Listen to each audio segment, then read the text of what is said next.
What dark family secret have you uncovered? Story 1. My great-great-grandfather owed a gambling debt to his former best friend. Apparently, after a night of gambling in which my ancestor somehow cheated or wronged his best friend, a firefight erupted at my great-great-grandfather's house. His best friend pulled a shotgun on him, but missed and accidentally shot his own wife, who was visiting my great-great-grandfather's wife at the time.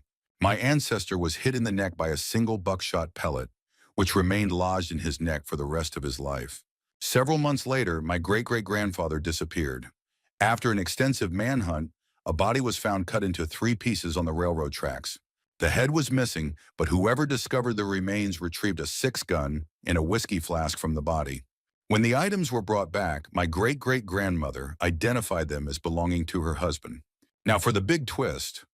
Rumor has it that my ancestor had another family in a different state, where he would frequently disappear for long periods. The head of the body on the tracks was never found. According to family legend, my great-great-grandfather may have killed another man, placed his own belongings on the body, and disposed of the head. This way he could escape his debts and his blood feud, vanishing to live permanently with his second family. Rest in peace, great-great-grandpa Charles. You weren't exactly an upstanding citizen. Story 2. My mother once told me a chilling story about attending a small funeral in East Texas in the late 1950s.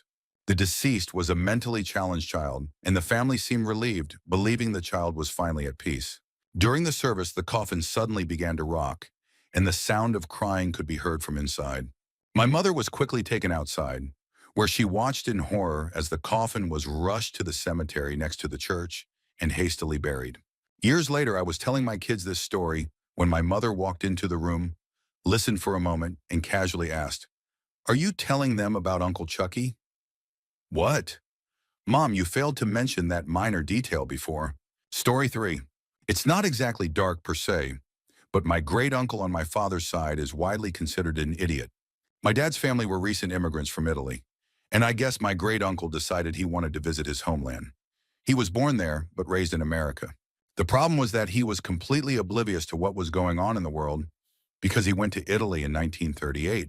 He ended up getting drafted into the Italian military since he was born there. Unfortunately for him, he didn't realize that he didn't actually have to join. If he had reached out to an embassy or sought legal help, the U.S. government would have contested it. Luckily, he was only assigned to patrol duty within Italy. And before the Allies advanced far enough to encounter him, Italy surrendered and turned on Mussolini. It was all apparently very awkward since my grandfather and the rest of his brothers had been in the U.S. military, fighting in Europe at the same time. Story 4. I've been looking into my ancestry recently and was completely confused when I stumbled across one of my grandmother's birth certificates. It listed a female in the father section. Turns out my great-grandmother, who had lived in a major port city in her youth, got pregnant by a foreign sailor who was never heard from again. At the time, a mother couldn't legally register a newborn with the authorities. It had to be her husband or another male guardian. Since she had none, her aunt, whom she lived with at the time, had to step in and handle the paperwork. She ended up putting her own name in the father box. Story 5. There's a long history of abuse in my family on my dad's side. I don't know all the details, but from what I've gathered, my great-grandfather may have been abusive toward my dad. He was also violent toward his wife and daughter, my grandmother. No one talks about it directly since he passed away years ago, but there's always a lingering tone of disgust whenever he comes up in conversation. Even my happy-go-lucky grandfather, who is a kind man now, was abusive toward my dad when he was younger. Unfortunately, that left my dad severely damaged, and he ended up being abusive toward my mom. Thankfully, never toward my sister and me. He wanted to stop the cycle of child abuse, but it didn't translate to how he treated his spouse. Eventually, my mom divorced him. He got therapy, and he's doing much better now. I refuse to continue the cycle. It's not easy. I have anger issues too. But there's no way I'm letting my son grow up the way his predecessors did. Story 6. My great-grandparents were first cousins. They had 2 sons who were severely intellectually disabled. Instead of putting them in an institution, which was the common practice at the time, my great-grandparents bought a farm in the countryside and kept them at home. Both sons passed away at a young age. My grandmother never spoke about any of this. I only found out after she died while doing genealogical research. On another note, my maternal grandmother had a stillborn son. She told me about giving birth to him once. I was her caregiver during her final year, and she described how they buried him at the feet of a single woman who had passed away. None of my mother's siblings ever knew about this. She also had 2 miscarriages. That meant 8 pregnancies and 5 surviving children. Story 7. I was in the military when I found out my grandpa was on his deathbed. I jumped through several hoops to take a week of emergency leave so I could attend his funeral and support my dad through the ordeal. I spent the week helping the family as much as I could. 2 days before the funeral, I learned the truth. My grandpa was a predator. He had assaulted several of my cousins and had even attempted to assault my sister. Most of my family had heard rumors, but they never knew he had gone after my sister too. Despite everything, everyone still attended the funeral under the pretense of supporting my grandma, even though she was in complete denial and claimed the kids had made it all up. I can't look at her the same way anymore. And even though I love my family, I don't understand how they can act like this never happened. I left the morning of the funeral. That man didn't deserve a peaceful death, and I can only hope someone waters the flowers on his grave with something less than respectful. Story 8. My grandfather may have been a war criminal. He was born in the UK to a German family and spent half of his childhood in Germany. For the rest of his life, he could fool native Germans into thinking he was one of them before switching seamlessly back into a perfect Yorkshire accent. He never talked much about the war. We knew he was a special weapons expert and was recalled by the Army for consultations well into the 1980s. But some of the stories he did share sounded like scenes straight out of Inglourious Basterds. We're pretty sure he spent several days embedded with an Afrika Korps support battalion, sabotaging it from the inside, before sneaking out at night in a half-track loaded with their last working weapons. We know that, on at least one occasion, he personally drove a lorry into a Wehrmacht arms dump to deliver shells and bullets, except the ones he delivered were duds, and the truck carrying the real ammunition mysteriously never made it. He was a member of the British Army the whole time. What exactly was going on remains a mystery, but one thing is clear. The Geneva Convention is pretty strict about never wearing enemy uniforms on the battlefield. Story 9. My great-aunt and uncle were the sweetest people imaginable. When I was growing up, they lived 4 houses down, so I used to visit them a lot after school. My Uncle Jimmy would play dolls and have tea parties with me. I have nothing but fond memories of them. When Uncle Jimmy passed away, I remember seeing all these very professional-looking older men at his funeral, many of them surrounded by what looked like security guards. I thought it was strange, but I was just a kid. Many years later, my mom casually mentioned that Uncle Jimmy had been an old-school English gangster. He had served time for robbery and other crimes. He had also been accused of taking multiple lives, but there was never enough evidence to prosecute. I was stunned. To make things even worse, my beloved Auntie Diane, his wife, was the madam of one of his brothels. She had recruited women for his operation and had also served time. That's when I put 2 and 2 together. Those men at his funeral, they weren't just guests. They were old gangsters. Realizing the truth about the people I had adored as a child really messed me up. Story 10. My great-grandfather was a bootlegger and later, allegedly, a cannibal during the Great Depression. I say allegedly because his friends claimed it was just a rumor he started to keep people from messing with his family. However, no one could ever disprove it, because even up until his death, he swore he had eaten a rival's liver. I should note that he was Native American, which earned him the nickname Wen, short for Wendigo. My grandpa always said it was all just for show. Wen had to fight for basic necessities like milk, and even had to threaten power company employees to keep them from shutting off their electricity. I have no idea how much of it is true, though, because the story seemed to be embellished more and more, right up until my grandpa passed away. Story 11. My ancestors are from North India. Before the partition, our family was spread across what is now Pakistan, Himachal, and Kashmir. On my dad's side, I have 118 second cousins. He has 55 cousins himself. On my mom's side, however, I only have 16 second cousins. I later found out why. Nearly my entire maternal grandmother's family was massacred during the partition. They lived in what is now Pakistan and didn't make it across the border in time. She refuses to tell us how she escaped or how she made it to India, but at some point, she found her older brother who had already settled in Himachal, so she at least had some family left. On my maternal grandfather's side, many of his relatives died from disease, and I'm fairly certain that one of my great-aunts, a Muslim woman, was forced into marriage as some form of revenge during that time. Members of my grandfather's family were also killed during the partition. There is a lot of blood on both sides of my family. We live in the U.S. now, but I remain fascinated by these stories. Story 12. I always knew that my grandmother had my oldest uncle out of wedlock, and that she was already pregnant with a second child when she married my grandfather. He must have been a brave man to take on someone else's child, especially in the 1930s. Years later, after my parents had passed, I was doing some family history research. That's when I realized something. My uncle's birth date and my grandma's birth date didn't add up. She would have been only 14 or 15 when she had him. The father was supposedly some wealthy man who took advantage of her when she worked in his estate. That's all I've ever been told. It's hard to imagine when I think of my grandmother, the sweet little old lady I knew. Even in the few photos we have of her when she was younger, it's difficult to picture her in that situation, and I guess now I'll never know the full story. Story 13. I had always heard stories about my great-aunt being blind, but I had never actually met her. When I finally did, I noticed the scars on her temple. After she left, I asked my grandpa, her brother, about them. When she was young, the town she lived in had a serial attacker on the loose. Her husband worked at the gun store my grandpa managed. One night, her husband told her he was going out and reminded her to lock the door because of the danger. She did as he said. A few hours later, she saw on the news that the attacker had been trapped in a house and was holding a woman and her daughter hostage. He was attempting to negotiate with the police. As she watched, he leaned out the window holding the young girl and yelling something at the officers. That's when she recognized him. It was her husband. She went upstairs, grabbed his gun, and put it to her temple. I have no idea what happened to him. I didn't ask. He's probably either dead or in prison. Story 14. This is more about my birth parents' dark history. I was adopted at 3 months old, along with my two older sisters, who were 2 and 4 at the time.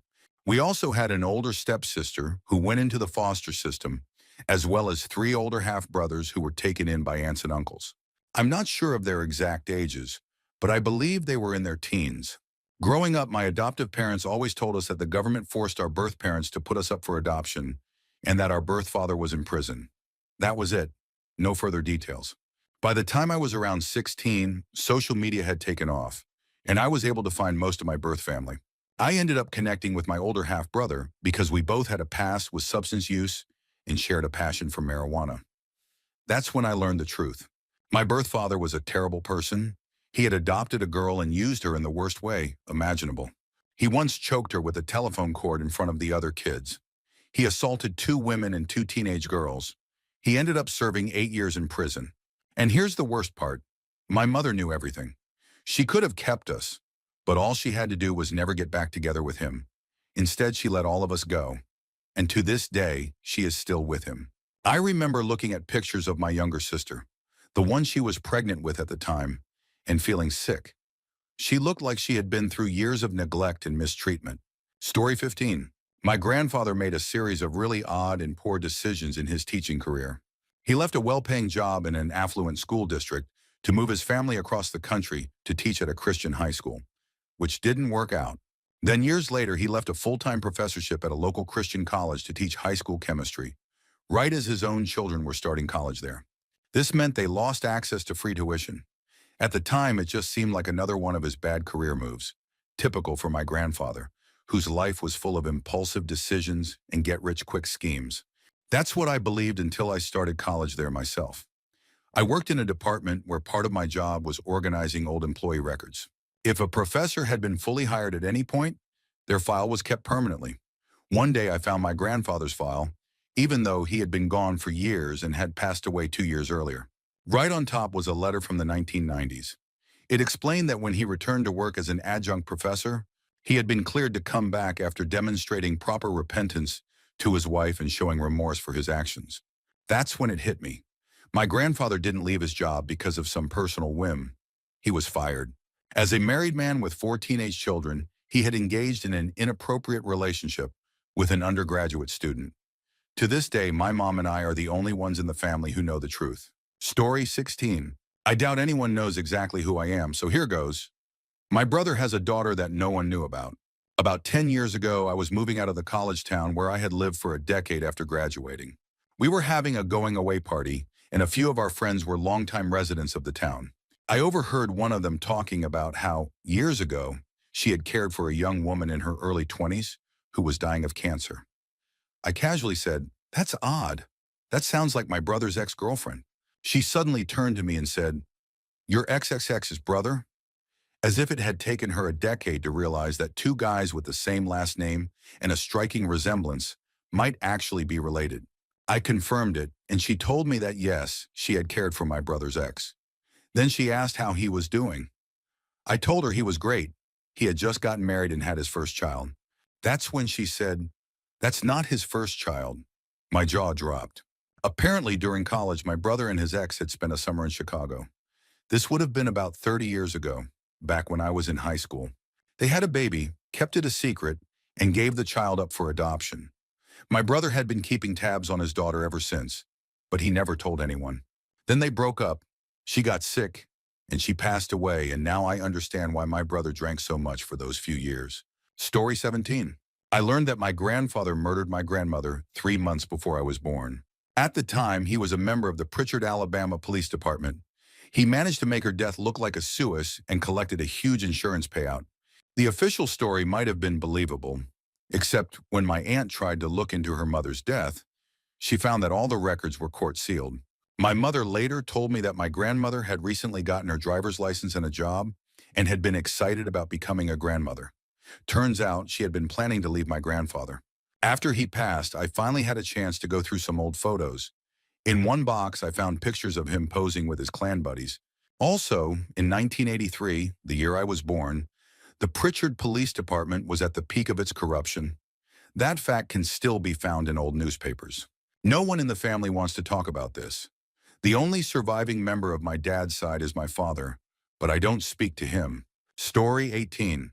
Pretty normal situation. So my dad's dad was a cop and a prison guard back in 1976. Money was tight. There were 4 kids at the time, with my dad being the oldest son.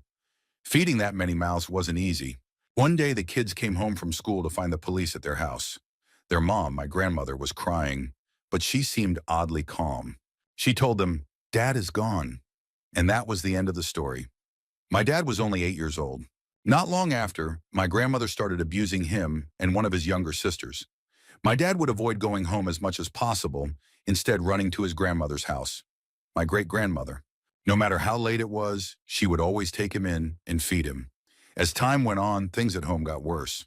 My grandmother would make the kids strip down and lie on the bed while she beat them with a belt. Her hand, or whatever else, was within reach. Eventually, she met a man, started dating him, and they got married. We'll call him Steve. While they were dating, she kept the abuse under control, but after they got married, it only escalated. Steve, meanwhile, played the nice guy. He would tell my dad and his sister in private that he would try to calm their mother down when she was in a rage. This led to him getting particularly close to my aunt. When she was around 11 or 12, Steve started taking advantage of her after she had been beaten. It destroyed her. She started bringing men home to sleep with for money. This continued until my dad was about 15 or 16. Eventually, my grandmother divorced Steve after having 4 kids with him. Years later, the family finally learned what had happened to my dad's father. He had been killed while robbing a bank. In fact, he had been responsible for multiple bank robberies in the area during that period when money was tight. My dad still remembers hearing his mother scream at his father, "I don't care what you do, just get the money." The irony, a man from their church who had donated blood in an attempt to save my grandfather's life, later married my grandmother. They're still together to this day. As for my dad, the years of abuse left permanent damage. When my mom went to a chiropractor for back pain, my dad decided to get an x-ray as well. The doctor took one look and asked what kind of traumatic accident he had survived, because his spine, vertebrae, and other bones showed clear signs of extensive blunt force trauma. That was when all his repressed memories started coming back. He called his sister to confirm that he wasn't making things up. She burst into tears. She had never spoken about it to anyone. She later admitted that she's been through 5 marriages because she can't feel love unless she's being hurt. The hardest part? All 8 of my grandmother's children remained close. They always got together for holidays. No one ever referred to each other as half-siblings. They were just family, which means Steve had been attending family gatherings for years. He passed away earlier this year. My dad doesn't want to tell his 4 half-brothers about what happened, especially with Steve's recent passing. It's too painful. Only a few people know the truth. My mom, my aunt, my grandmother, and now me, my wife, and my sister. Well, and my dad's therapist. Thank God for that therapist. My dad broke the cycle. He never passed the abuse down. He hit my mom once, when I was a baby. He immediately left for a week to get his head straight, knowing that his family was worth more than repeating what had been done to him. He never raised a hand again. Today, he has been wildly successful, rising from the mailroom to a regional manager position in a Fortune 500 company in just 4 years. He taught me that the only thing that controls you is you. As cheesy as it sounds, by the grace of God, my family turned out okay. His therapist still urges him to turn his story into a movie. We'll see. Story 19. This will probably get buried, but I found out when I was about 12 that my dad had been married before he met my mom. Turns out they had an affair. My mom became pregnant with me. I had always known that my parents got married after I was born, when my mom was already pregnant with my brother. But finding out that my mom had been the other woman, that I was the product of an affair, was shocking. His first wife found out when my very pregnant mother showed up at the hospital to visit my father while he was sick. That was the end of the marriage. I never knew what became of my father's first wife, but I think about her often. To be betrayed by a younger woman, to watch your husband start a family with someone else while you remain childless, it must have been devastating. I hope she found happiness. Story 20. When I was a kid, my father went to Alabama to attend the funeral of my great-grandmother, someone I had only met on a few rare occasions as a child. She lived on a 15-acre plot of land in a ghost town called Repton. That land was part of a larger 100-acre lot that had been divided among her siblings, which in turn had been part of an even larger plot passed down through generations. She was also the last of our family to be buried in our family graveyard in that town. Many of the graves date to circa the early 1800s. A few years later, my parents showed our family a huge slideshow of old photos from my great-grandmother's house that had been digitized. Some of the photos showed my great-grandfather and his father working on a farm on the very same plot of land where my great-grandmother had lived. Was that plot of land always a farm? Yep, your great-grandfather was the last one to work the farm. It used to be several hundred acres, but over time it was sold off or given to relatives to live on. Huge plot of land dedicated to farming, passed down through family lines, family graveyard dating back to before the Civil War, Alabama. And that is how I learned my family owned a slave plantation. Story 21. My grandma once tried a dangerous makeshift procedure to abort my mom. At the time, she already had 6 children, and they were living in poverty. This was before modern birth control was available. Obviously, it didn't work, and out of guilt, she made sure everyone knew that my mom was her favorite. My mom only found out the truth when Grandma was on her deathbed and began rambling about it. Grandma had always been very religious and staunchly pro-life, so the revelation came as a huge shock. I'm not sure if her extreme views stem from that incident or if she was simply one of those who believed only her own choices were moral, but it was surprising nonetheless. Despite everything, my mom remains pro-choice. In her words, Grandma had the right to make that choice. After it failed, she chose to keep me instead of trying again. If I had been lost, it wouldn't have mattered. Story 22. I live in the United States. My mother brought me here from Mexico when I was 3 months old. Growing up in the U.S., I never knew what Mexico was like or what my family there was like. Now, at 21 years old, I still remember one day in high school when my mom was on our desktop computer reading news from a major Mexican outlet. I can't recall which one. She called me over and asked me to look at an article. It was a picture of a man surrounded by crime scene tape. "What is it, Mom?" I asked. She told me that the man who had been murdered was my uncle. Since I knew so little about my extended family, I was immediately curious. I had often heard about shootings and random street crimes in major cities, but this wasn't one of those cases. My uncle had been involved with a cartel and had been shot approximately 9 times. Later, I found out the real reason my father never came with us to the U.S. My mother had left him because of similar ties. When they were married, he ran illicit substances across Mexico using a merchandise semi-truck. She had no idea until one day when he pulled over in a rural area and began unloading. After that, she left, never saw him again, and I have never met my father because of it. Another thing about my father, he has had multiple families, not just at the same time, but throughout his life. Quite the womanizer. One day I got a random friend request on Facebook from a young girl in Mexico. I asked my mom if she knew her, and she said no, but told me to add her anyway. After accepting the request, the girl messaged me and introduced herself as my sister. Apparently, he had abandoned her and her mother. According to my little sister, I have 11 siblings, including a full-blooded brother. Some live in the US and others are still in Mexico. I always think about how incredible it would be to meet all of them, but it feels nearly impossible. Story 23. My aunt had her first child when she was 14. She hid her pregnancy from her mom for as long as she could, but eventually the truth came out. To escape her mother's wrath, she moved in with her boyfriend's family. 30 years later, she and her husband are still together. Meanwhile, both of her siblings have been divorced and remarried. My other aunt was not my grandfather's biological child, but he absolutely adored her and treated her the same as his biological son, my dad. He endured years of emotional abuse from my grandmother just so he could make sure my aunt got the medical care she needed. She had polio and a serious heart condition at a very young age. I never knew any of this until after both my grandparents passed. On a darker note, my wife's cousin was arrested for possession and distribution of illegal content involving minors. His father told everyone that it was just a case of illegal downloading and that he'd be out in a year. After a year, we got curious and Googled his name. Turns out he'll be in prison for a few more years. Story 24. I'm probably a bit late to the party, but here goes anyway. When my dad was about 18, my grandfather had an affair with a woman from his theater group. She was also married. When the affair was discovered, her husband shot her and then attempted to take his own life. She didn't survive, he did. To this day, he works as a pharmacist in the same town with a new family. The fact that he used a gun was shocking because even though this was in the 1970s, it was Australia, where firearms were far from common, even back then. As for my grandparents, my grandma, who was already struggling with severe depression, moved into a motel for a few weeks. Then she took her own life. My grandfather, in his usual fashion, handled the situation with complete detachment.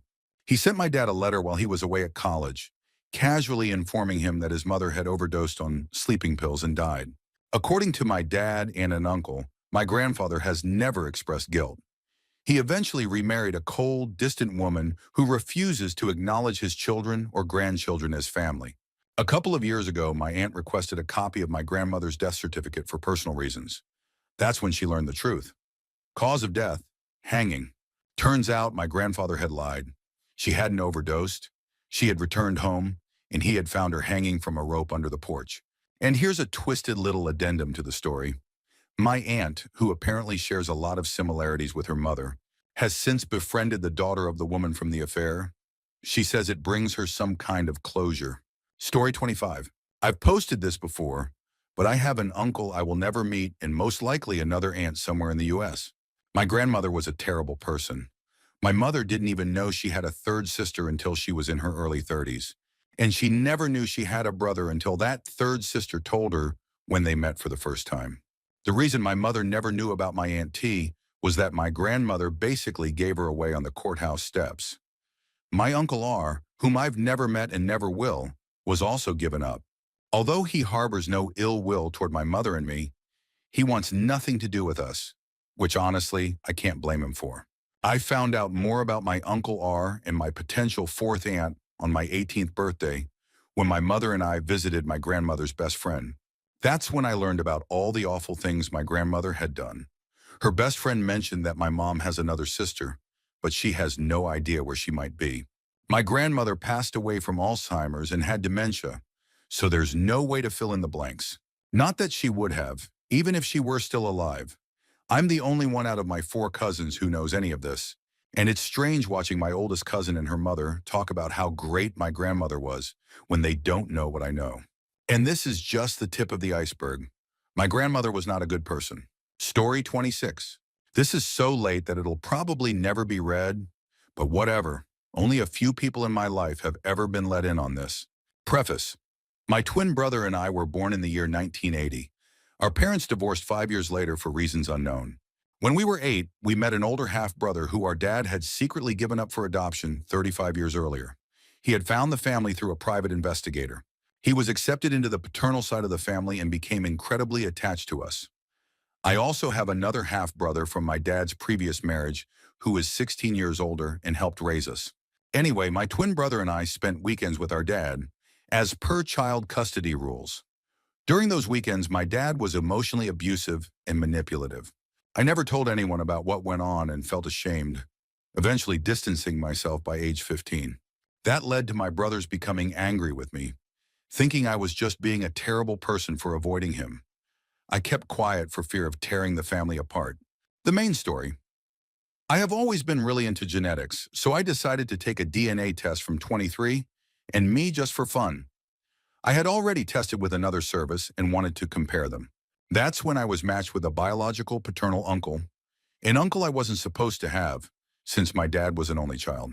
At first, I figured there could be several explanations, but I ended up calling my mom and pressing her for the truth. That's when I learned my father wasn't actually my biological father. Apparently, before my birth, my dad had undergone cancer treatments that had left him nearly sterile. After 2 years of failed IVF, or something similar, doctors gave my parents an option to use a sperm donor. However, they went with an unusual method. This was during the early days of sperm donation, not long after the first sperm bank had opened. The doctor suggested mixing some of my dad's sperm with an anonymous donor's, essentially making it possible, though unlikely, that my brother and I could still be biologically his. The idea was to make things easier psychologically for my father. My mom was given an anonymized list of about 10 potential donors with only basic details: height, hair color and texture, eye color, occupation, and self-reported ethnicity. No photos. She picked the one that seemed like the best match. And it worked. My brother and I were conceived. Fast forward, within 24 hours of taking the DNA test, my entire sense of self crumbled. It felt like everything I thought I knew about who I was, my identity, my family, my world, was wrong. I was in complete shock. I could barely look at myself because suddenly my own face, half of it coming from some stranger, felt almost alien to me. My twin brother had a complete emotional breakdown. I emailed the biological uncle through the site, briefly and politely explaining who I was, expecting him not to respond. But he did. Over the next month, we built up a discussion, and he confirmed that his brother, the man who was actually my biological father, would have done something like this. Without hesitation, he gave me a full name. It was strange how quickly he did that, and I almost suspected the guy was dead or something. As we talked more, I started getting the sense that he was avoiding certain topics about his brother, and that gave me a bad feeling. It was confusing because this family seemed incredibly successful and respectable. My biological father, on the other hand, was the complete black sheep of their prestigious Ivy League family. After college, he failed as an investment banker, became addicted to coca and then crack, ended up homeless for over a decade, and was eventually arrested. He only got clean after being forced into rehab as part of a reduced sentence. He's clean now, but terrified that my twin brother and I exist. He's scared the rest of the family will judge him. He now lives in isolation, struggling every day to stay sober. Meanwhile, we met the uncle for the first time. The connection between us was immediate. It felt like we had always known each other. He was thrilled to meet us and desperately wanted to introduce us to the rest of the family. Turns out, we have cousins our age living just 10 minutes away. Our paternal grandfather had died in their home only a mile from our childhood home, 10 years ago. Our paternal grandmother, who shared our birthday, had lived nearby too. For all I know, I could have walked past my biological relatives on the street or stood next to them in a store without knowing it. The strangest part? My dad, the man who raised us, has no idea about any of this. And I suspect that some part of him always wondered if we weren't his biological children. Maybe that's why he treated me the way he did, but he never had a way to confirm it. He's now in the early stages of Alzheimer's. Our older brothers don't know the truth either. No one does except for my twin, my mom, and my stepdad. Life is unpredictable, and I have no idea how this will all turn out. Story 27. My cousin started digging around Ancestry.com and discovered that my grandparents didn't actually get married until my dad was 8 and my uncle was 5. They had just pretended they had been married all along. Then one weekend, they secretly ran off and made it official. Back then, having kids out of wedlock was a big deal, but I think it's pretty cool that my grandparents were ahead of their time. They were married for over 46 years, but together for nearly 60, before my grandmother passed away. Sometime after that, the same cousin found out, again through Ancestry records, that my mom and dad had secretly married over a year before their big church wedding. Every year they celebrated their church wedding anniversary with a vacation, But all along, they had also been quietly celebrating their real anniversary just between the two of them. My dad passed away suddenly this August, just 1 month before what would have been their 29th church wedding anniversary. Everyone who didn't know about their secret wedding felt sad for my mom, thinking they hadn't quite made it to 30 years of marriage. But in reality, my parents had already taken a nice vacation this June to celebrate their 30th anniversary. Story 28. I recently found out that my dad had attempted to take his own life when he was a young man. He was a top student, excelling in a military academy, until he suffered a traumatic brain injury, TBI, during a boxing match where he wasn't given proper medical care. His grades declined, and he struggled for the rest of his time at the academy, eventually graduating near the bottom of his class. Since then, he has had lifelong issues with focus and attention. Growing up, I had to repeat almost everything I ever said to him, to the point where it became automatic for me. Eventually, as an adult, I had to consciously train myself not to repeat everything I said to others. The depression he struggled with was successfully treated with medication, but the effects of that TBI stayed with him for the rest of his life. Story 29. You find out some surprising things at funerals. When my dad passed away, we discovered that he and my mom had actually eloped to Tijuana to get married. But months later, they found out their marriage wasn't legally recognized in the U.S., so they had to go to the courthouse in San Diego and get married again. We also found out that my dad's parents, who had both passed away, had divorced in the 1960s and stayed divorced for 10 years before remarrying. They never lived apart, which is why none of us grandkids ever knew. At my other grandfather's funeral, we learned something even more shocking. While he was in the Navy and stationed overseas, he used to visit brothels, mostly in Panama and Central America. My mom was devastated by this revelation, but honestly, I had always suspected something like that. He was gone for months at a time, away from his wife, my mom's stepmother. Even more difficult to process was the fact that he had been a mean drunk to his 3 younger kids and mistreated them. That part really hurt. To me, he had always been my special grandpa, and our relationship felt like something out of a wholesome TV show. Reconciling that version of him with the man I learned about at his funeral was incredibly difficult. Story 30. I'm using a throwaway account because of the nature of this information. Even though it sounds far-fetched, this is the truth. I come from an ancient family whose history before the 11th century is mostly lost. However, records indicate that my ancestors were wealthy, powerful, and of royal lineage, with at least 14 kings and queens in the family line. In 1496, my 11th great-grandfather, King P, forged a strong alliance with the Spanish monarchy through his baptism into the Catholic faith around 1494. He then conspired with the conquistadors in the overthrow of his own kingdom. In recognition of his aid, Queen Isabella and King Ferdinand granted him the title of Marquis, and he returned to what had once been his kingdom. Years later, in 1562, my 10th great-grandfather, who ruled over a wealthy aristocratic merchant family, oversaw and approved a business contract with the Earl of Ponte and the infamous privateer John Hawkins, who would later become Admiral Sir John Hawkins under Queen Elizabeth I. The Earl provided Hawkins with a significant shipment of goods, which Hawkins then transported to Sierra Leone. There he exchanged the merchandise for the first enslaved individuals to be shipped to the Americas, specifically Hispaniola. So essentially, my family was directly involved in the establishment of the transatlantic slave trade, an institution that caused immense suffering and whose consequences still ripple through history today. Story 31. At my grandfather's wake and funeral, 96 to 97, the room was filled with grieving family members. Alongside them were about 15 to 20 FBI agents. Apparently, my grandfather and his brother had once been the heads of the local Irish mob in Jersey City and NYC during the 1930s to 1950s. Nearly everyone in attendance had at some point been involved in questionable activities or unsolved crimes. The FBI was particularly interested in my grandfather's brother, who had been solely responsible for the deaths of around 8 members of the local Italian mob during a long-standing feud. According to their reports, on multiple occasions, he had knocked out rival mobsters, stuffed them into suitcases, and thrown them off the Bayonne Bridge while they were still trapped inside. The agents were there in case my grandfather's brother decided to show up, even though no one had seen or heard from him since the early 60s. The night eventually wound down, and after the FBI left, other guests and family members also started heading home.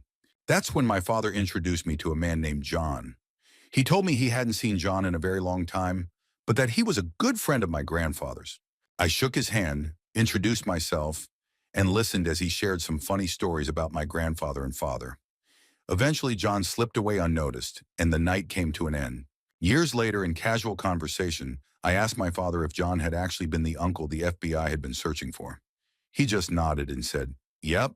Apparently, he had been living a quiet life in South Carolina under an alias, raising a large family of his own. He passed away years ago, so at this point, there's not much the FBI could do. Story 32. When I was little, my grandfather was always a bit of a mystery. I remember telling him about movies I had seen in theaters, things like Toy Story or other kids' films, and he would always say that he had seen them too. When I asked who he had gone with, he would casually reply, "Oh, I went by myself." Even as a kid, I thought it was strange that an older man would go to a children's movie alone. And it wasn't just once, he had done it a few times. When I was about 10, my grandmother, his wife, passed away. A few months later, my mom sat my brother and me down to tell us something shocking. Years before I was born, my grandfather had an affair, and from that affair, a child had been born. We had an uncle we had never known about. My grandfather had kept this secret from us, but before she passed, my grandmother had insisted that the truth be revealed. I didn't uncover this secret myself, but I almost revealed it by accident years earlier without realizing it. My mother told me that when I was about 3 or 4 years old, I had been at the park with my grandmother from my dad's side. At some point, my ball rolled away from me, and when I went to retrieve it, a boy picked it up and handed it back to me. That boy was my uncle, just a few years older than me. At that time, no one knew about the affair or the child. But my grandfather had been at the park that day too, and when he spotted me talking to my uncle, he must have panicked. Before my other grandmother could get to me, my grandfather quickly took the boy and left. To this day, that moment remains one of the biggest and darkest secrets in my family history. Story 33. What I learned about one single human being. My father, he got a 14-year-old girl pregnant, my mom, when he was 24. Around the same time, he also got another girl pregnant. This one was 18. He later complained that my mom looked older than she was, even though he literally watched her step off a middle school bus. He has been married 4 times and cheated on every single wife. When he was married to my mom, his first wife, he was physically abusive and gave her multiple STDs. At 50, he contracted hepatitis, either from drugs or unprotected encounters, and had to be nursed back to health by his elderly mother. He took advantage of an elderly woman, manipulating her and essentially taking her house.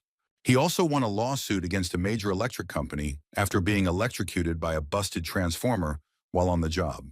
He walked away with $1 million settlement, but left out the fact that he had been on speed when the accident happened. He had also been selling meth to many of his coworkers in the oil field.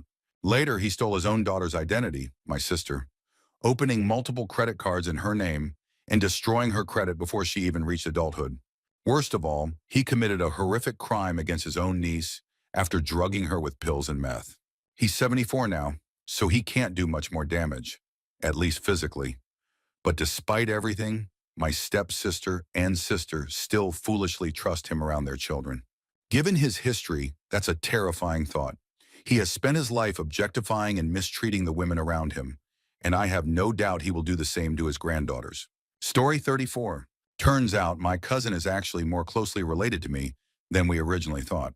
The last time I told this story, people got confused, so I'll use names this time. My mother, Jean, has a sister named Tammy. My father, Bart, has a brother named Sam. Aunt Tammy married someone else, not important to the story, and had a son named Brad. Brad and I always looked pretty similar, but we never thought much of it. After all, our moms were sisters, so it made sense that we would resemble each other. We weren't identical by any means, but we looked more like siblings than cousins. It wasn't until later that I learned the truth. Aunt Tammy had been having an affair with Uncle Sam, my dad's brother. So Brad isn't just my cousin. He is the child of both my mother's sister and my father's brother. My mom knew the moment she saw baby Brad. She recognized certain features, his feet, his ears, and immediately suspected something was off. My dad ended up in the doghouse for a solid month, until Tammy finally admitted the truth. Story 35. My grandmother was overly handsy with me and my brother when we were kids. She was also emotionally manipulative toward my grandfather. He was close to a promotion and a pay raise with added benefits before leaving the Navy. but my grandmother would constantly threaten to harm herself if he didn't come back home sooner. Eventually, he gave in, of course. The other vague memories I have of my grandmother mostly involve her going out drinking with her friends from the travel agency she worked at. I imagine she wasn't around much for the kids when my grandpa left the Navy. She also made sure to cut out every single woman from the photos my grandfather had from his travels. Some were ex-girlfriends from before he met her. He talks about them sometimes, and they all seem like decent people. My grandfather on my mother's side, on the other hand, was one of the kindest people I've ever met. I always looked up to him. He worked incredibly hard as the captain of a fishing boat for over 30 years. A lot of what shaped me into who I am today came from the lessons he shared with me when he realized he was starting to suffer from dementia. He would tell me how to treat others with respect, how to truly listen, and how to be a better person overall. He encouraged me to nurture the relationships that mattered most, and when I found someone special, to love them wholeheartedly and always do my best for them. My grandmother on my father's side, though, had a completely different perspective. She would constantly rant about how my mom's side of the family was to blame for my other grandfather's dementia, even saying he deserved to have it. My aunt seemed cool when we were kids, but as my brother and I got older, we started to see how emotionally abusive she was toward my uncle and their daughter. I'm not sure if she was physically abusive, but honestly, I wouldn't be surprised. What once seemed like quirks turned out to be intense emotional demands she placed on everyone around her. We also learned she was a huge bully in school. She used to fight other kids and got away with it by calling it self-defense. It probably helped that she was one of the star cheerleaders at the time. She treasures those years like they were the peak of her life. She also used to bully my dad mercilessly. She and my grandmother would laugh while he was upset, expecting him to just take it like a man. My brother even went to live with her for a year after high school, when home life became too stressful. That's when we started hearing more about how she treated our uncle, screaming at him while he tried to stay calm and reason with her. She would throw blame around over the smallest things, like a single dish left in the sink. If my brother was there, he would get the brunt of one of her screaming fits, even if it wasn't his dish. If my uncle or their daughter tried to defend him, she would lash out at them too, accusing them of protecting him from his mistakes. Then there's my dad. Back in high school, when my mom broke up with him, he's 3 years older than her, he went to her house, banged on the door, and yelled at her until she opened up to talk. Of course, talking just meant him pressuring her into getting back together. Even now, he refuses to look for real work. If he does take a job, it has to be as low effort as possible, just so he can come home, complain about how exhausting it is to do nothing, and then drink in front of the TV. Growing up, he was always yelling at my brother and me. When I asked family about it later, they told me he had always been like that, even before we were born. He would get into screaming matches with my grandmother over petty nonsense, and there was no peace in that house. My grandmother would bully him while constantly praising my aunt as the perfect daughter. When we were kids, he used to tell my brother and me to turn the TV volume all the way up while he dragged my mom into the pantry. He would yell at her, and who knows what else happened behind that door. All I knew was that afterward, my mom would come out crying and silent, go upstairs, and we wouldn't see her again for the rest of the day. Dad would then walk out acting like nothing had happened, telling us everything was fine. If I asked about mom, he would get angry and start scolding me. A lot of times, when I talked back or asked too many questions, he would hold my mouth open and put hot sauce on my tongue to make me stop. I hated it. It burned like hell. Nowadays, I avoid them as much as possible. My grandmother is dying from kidney failure, and my brother and I match her blood type, but when she asked for a transplant, we both declined. As for my aunt, it's only a matter of time. Her daughter will be out of high school soon, and I wouldn't be surprised if my uncle finally leaves her. And my dad, he's in for a rude awakening. My younger sister's also about to graduate, and once she's out of the house, my mom plans to leave him. She makes 90% of the income, so when she finally goes, he'll be out of luck. Exactly what he deserves. Story 36. My partner's family doesn't have a particularly dark history, but there's an ongoing mystery that we're still trying to piece together. His great-grandmother B raised his maternal grandmother M as a single mother in the 1930s. They were never able to find out who M's father was. She was born in 1929, and through researching historical documents, we discovered a marriage certificate from 1916 showing that B had been married to a man named R. We searched for R's name in war death records but found nothing. If he survived World War I, then the question remains, what happened in the 15 years between his marriage to B and the birth of M? Was he actually M's father, or was there another story behind it? We were able to track down R's family tree. He was one of 7 brothers, all of whom were the right age to have served in either or both world wars. Interestingly, he has a nephew who is still alive, and now in his 80s. Unfortunately, records in this country are only released after 100 years, meaning we would have to wait until 2018 to access any post-war documents or until 2021 to see the 1921 census. By then, of course, R's nephew may have passed, if he even knows the truth at all. Story 37. My father passed away in 1989 when I was 28. His funeral was held in his hometown in Kentucky, and the process, from the viewing to the burial, lasted 3 days. During that time, I spent hours in the funeral home's lounge, drinking coffee and talking with my uncle and older cousins. Because I was the youngest of my generation, and my father rarely discussed family matters, I never knew much about our history. At 28, I was finally told a lot of things that had been kept from me. The biggest revelation was that my maternal grandmother had taken her own life just a few years before the World War II. Growing up every summer, my family would travel from Florida to Kentucky to visit my dad's relatives. It was a routine we never missed, and those visits remain some of my happiest childhood memories. I heard countless family stories from my uncles, aunts, and cousins, but my grandmother was rarely mentioned. It wasn't until my father's funeral that I learned the truth. She had ended her life by jumping into a well in 1939. Looking back, I realize now that they didn't fully understand depression back then, and because of the stigma surrounding it, they simply chose not to talk about it. Story 38. Oh boy, I have a lot. To start, one of my 8th or 9th great-grandfathers, Reverend Roland Taylor, was burned at the stake in England under the reign of Bloody Mary. However, a guard took pity on him and ended his suffering with a halberd before the flames could fully consume him. His uncle-in-law, William Tyndale, met a similar fate. He was executed for translating the Bible into English, which was highly controversial at the time. Jumping ahead a few generations, my 3rd or 4th great-grandmother lived alone in Missouri after being widowed. One night, while putting the cows in the barn, she was brutally murdered with an axe. Everyone in town knew who had done it, but due to a lack of evidence, no conviction was ever made. The suspect skipped town and was never seen again. And then there's my grandmother's story. She was from a Pomeranian town called Demmin. When the Soviets advanced through the area, many of the town's residents chose to take their own lives rather than face what was coming. The local pharmacist dispensed poison, though it wasn't always strong enough. Some people woke up a day or two later, realizing their attempts had failed. Mothers carried their babies into the river with backpacks full of rocks to make sure they wouldn't survive. The most disturbing case, though, was the town's teacher. As the Soviets approached, with white flags hanging from nearly every building, he killed his entire family. Then he grabbed a Panzerfaust, a grenade launcher designed for tanks, and fired at the advancing Soviet troops before hanging himself. Luckily, neither of my great-grandparents were involved with the Nazi Party, so instead of choosing that path, they simply fled west. Story 39.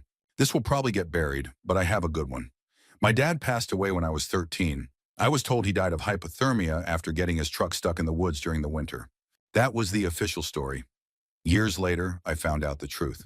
He had actually taken his own life because the car dealership he managed, which was one of the largest in the world at the time for pioneering online car sales, was under investigation. The authorities had uncovered a massive drug smuggling operation connected to the dealership, making it one of the biggest coca distribution hubs in the Northwest United States. He was the only one they had solid evidence against, thanks to things he had said on a tapped phone in our house. Facing the possibility of prison and unwilling to turn on his associates, he chose to end his life instead. At first, I didn't believe it, but in our small town, it was practically an open secret. This November marks 12 years since it happened. Story 40. My grandmother was raised as an only child. She had an older sister who passed away shortly after birth due to spina bifida. But other than that, she grew up believing she had no siblings and lived a generally happy life. A few years ago, while researching our family history, she made a shocking discovery.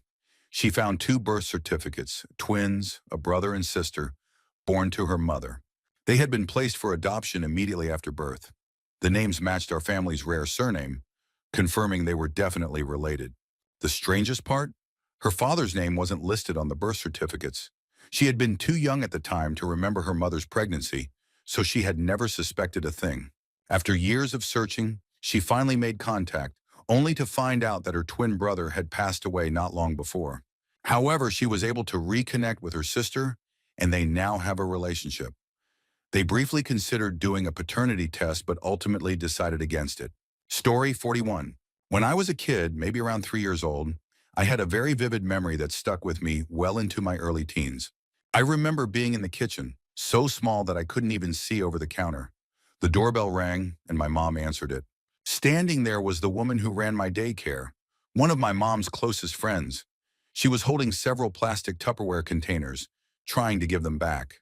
Then my mom started screaming at her. It was completely out of character. I was so young that I didn't understand what was happening. I thought maybe the woman had taken the Tupperware without asking, and that's why my mom was so upset. Years later, when I was about 13, I realized how ridiculous that was. Obviously, my mom wouldn't react like that over Tupperware. So I asked her about it, she brushed it off and told me to drop it. I brought it up again a year later, and she still refused to talk about it. Finally, the next year, I got a partial answer. My older sister had a fight with my dad and stormed into my room, furious. She told me, "You should hate him too. You know Dad cheated on Mom, right?" I started crying and confronted my parents. They sat me down, reassured me that everything was okay, and told me they had worked through it. That was all. I accepted their explanation and didn't question it further. 8 years later, I learned the full truth. I was in college and my sisters and I had a girls' weekend. We went out drinking, reminiscing about our childhood. At some point, I brought up my memory of the Tupperware incident. I started telling the story, and before I could even finish, my sister blurted out, "And she was holding all those Tupperware containers." That stopped me in my tracks.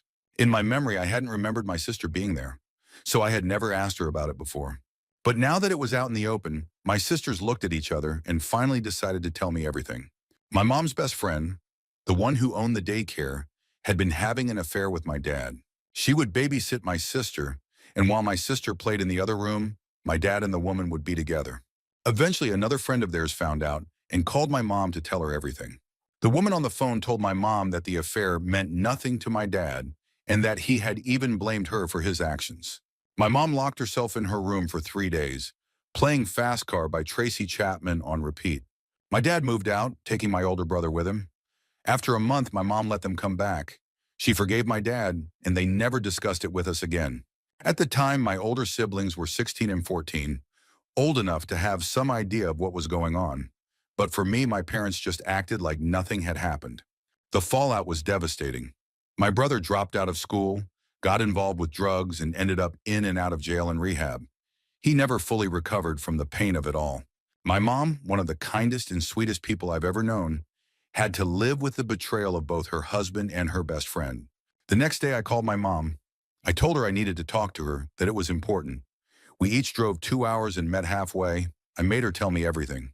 It was still painful for her, even after all these years. I told her she was crazy for forgiving him. She just sighed and told me it was one of the hardest things she had ever done. Story 42. My great-grandmother on my mom's dad's side lived in the same house from 1930 until she passed away at 100 years old a few years ago. During the 1950s, she rented out a small attic suite in her home to boarders. She had all kinds of people stay there, students, laborers, and even small families.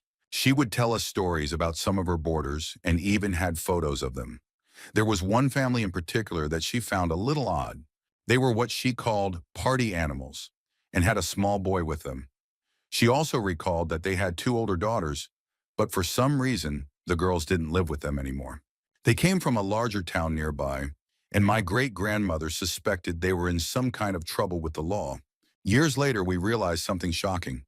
That family was my dad's parents, and the little boy was him. His parents had been running from the police in Toronto because his father, my grandfather, was a bit of a wild card and had gotten into trouble. They had to lay low for a while, and my great-grandmother unknowingly gave them a place to stay. She remembered that the woman's name was Ruth, my dad's mother, and she even had an old picture of her in the house. Ruth had already passed away by the time we made this connection, but when we told my dad, he vaguely remembered moving a lot when he was little.